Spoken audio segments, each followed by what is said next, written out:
Hello everyone. Today's topic is Genesis chapter 1 verses 1 to 13, a beautiful and profound section from the Bible. This passage from Genesis, the first book of the Bible, narrates the fascinating story of creation. It's a tale of light and darkness, of land and sky, and the birth of our world. So, let's dive into the profound wisdom of Genesis chapter 1 verses 1 to 13. Genesis chapter 1 starts with, "In the beginning, God created the heavens and the earth." A simple yet profound statement that sets the stage for a tale of creation and order. It's a story that begins with nothingness, a void, a blank canvas, if you will. Yet from this emptiness, God commands, "Let there be light." And just like that, light pierces the darkness, a beacon in the abyss. God saw the light, saw its goodness, and made a clear distinction, separating it from the darkness. This act marked the dawn of the first day, a day defined by the creation of light and the separation of light from darkness. But God's work was far from done. An expanse was created, a vast space to divide the waters. Imagine a great divide, with waters above and waters below. This expanse solidified on the second day and was given a name, heaven. As the second day gave way to the third, God commanded the waters under the heavens to gather in one place. This allowed dry land to appear, breaking free from the watery depths. And this dry land, it was named Earth. So, within the span of 3 days, God transformed the void into a world of light and darkness, of heaven and earth.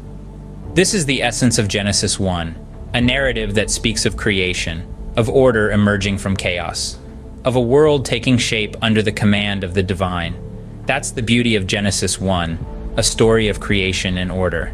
So, having understood Genesis 1, you might wonder, how can I apply this in my life? Well, just as each day in the Genesis account had a specific purpose, we too can strive for purpose and order in our lives. The story of creation isn't just about the world's beginning, it's about the purposeful progression of life. It's about creating light in our lives and separating it from darkness. It's about making sense of our own personal chaos, just as the earth was formed out of chaos. Think about it. How can you create light in your own life? How can you separate light from darkness? Leave your thoughts in the comments below. Have you ever gazed at the stars and wondered about their purpose? It's a question that has captivated minds for centuries, and the answer comes from a story as old as time itself. In the book of Genesis, we find a beautiful narrative of creation, one where God paints the heavens with lights to serve as signs, seasons, and markers of time. Picture the moon in its celestial glory, a beacon in the night sky. Yet, in a humbling request, the moon asks God to diminish its brightness, transforming itself into a lesser light to rule the night, while the sun becomes the greater light to rule the day. But the grand design of creation doesn't stop there. Imagine the waters teeming with life as God creates a myriad of sea creatures and the skies echoing with the chirping of birds.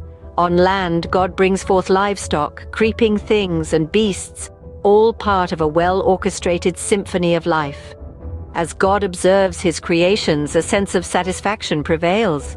He sees that it is good, each life form, each creature, each element of nature playing its unique role in the grand scheme of things.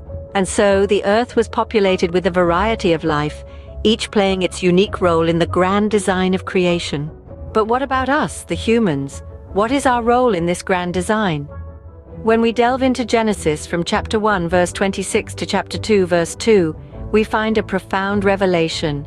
We, humans, are created in God's image, and with that comes a profound responsibility.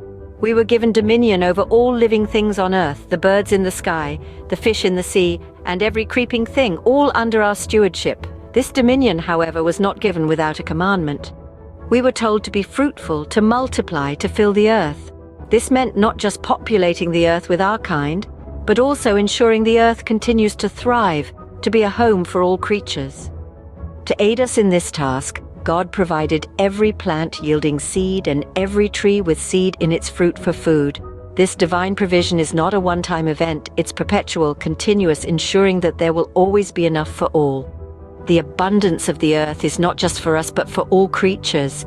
It's a testament to God's continuous provision, a reminder of our role as stewards of this grand design.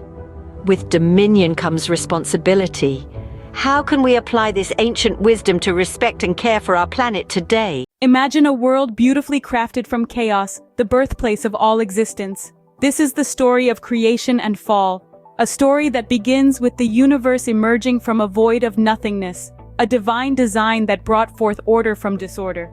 The planets, the stars, the natural cycle of life and death, all part of a grand design. But the masterpiece of this design, humanity. Crafted in the image of the Creator himself, we were imbued with unique abilities to think, to feel, to create. Created in God's image, we humans have a special role to play. We are the stewards of this creation. Being stewards of the earth is no small task. It's a divine responsibility bestowed upon us. We are the caretakers of creation, assigned to nurture and preserve it. This role, significant as it is, isn't our sole purpose. Each of us carries a unique mission, a distinct contribution to the world that our work is meant to fulfill. We are not merely existing, we are purposefully living, threading our individual narratives into the grand tapestry of life.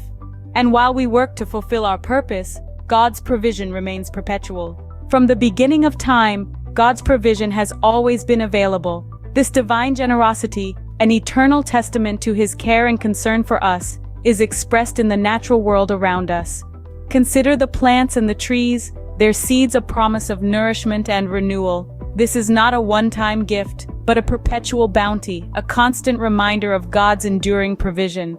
Yet despite this divine care, our world today is far from the paradise it was intended to be. The world today, filled with destruction and injustice, is not as God intended. The fall of mankind, a stark contrast to the harmony and order of the original creation, has led us to this point. We've veered from our divine stewardship, allowing chaos to creep back into the world. Yet, even in this state, the echoes of God's design persist. The seeds of a better world are within us, waiting to be nurtured. Which part of this story resonates with you the most?